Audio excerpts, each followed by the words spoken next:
আসসালামু আলাইকুম। আশা করি সবাই ভালো আছেন। সো ভিউয়ার্স, আর কথা না বাড়িয়ে চলেন শুরু করা যাক আজকের এই নতুন ভিডিও। তোমার নাস্তা করা শেষ? এই বাক্যটির আরবি বাক্য হচ্ছে ইনতা ফতুর খালাস। এখানে ইন্ত অর্থ তোমার, ফতুর অর্থ নাস্তা, খালাস অর্থ শেষ। ইনতা ফতুর খালাস, তোমার নাস্তা করা শেষ। হ্যাঁ, নাস্তা করা শেষ। এই বাক্যটির আরবি বাক্য হচ্ছে আইওয়া ফতুর খালাস। এখানে আইওয়া অর্থ হ্যাঁ, ফতুর অর্থ নাস্তা, খালাস অর্থ শেষ। আইওয়া ফতুর খালাস, হ্যাঁ, নাস্তা করা শেষ। এটা আমার ছোট ভাই। এই বাক্যটির আরবি বাক্য হচ্ছে হাদা আনা সাগির আখু। এখানে হাদ অর্থ এটা, আনা অর্থ আমার, সাগির অর্থ ছোট, আখু অর্থ ভাই। হাদা আনা সাগির আখু, এটা আমার ছোট ভাই।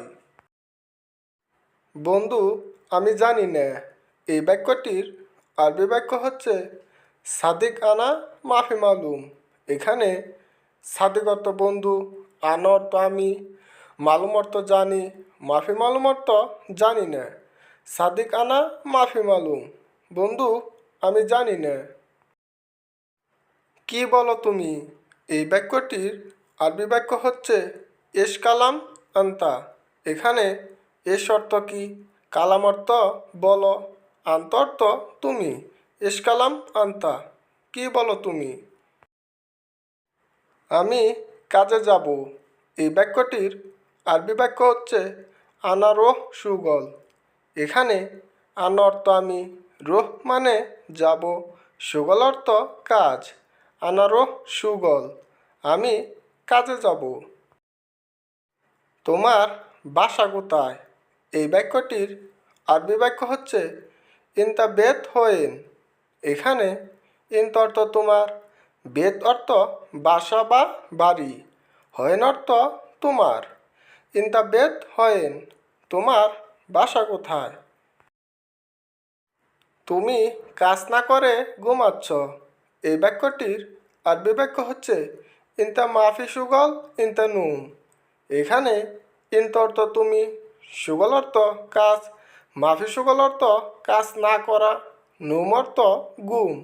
ইনতা মাফি সুগল ইনতা নুম, তুমি কাজ না করে ঘুমাচ্ছ। তুমি কেন রুমে গেলে?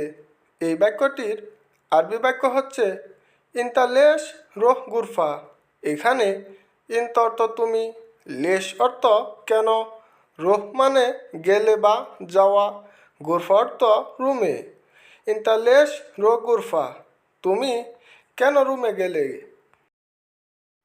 তোমাকে কে বলেছে? এই বাক্যটির আরবি বাক্য হচ্ছে মিন গুল ইনতে।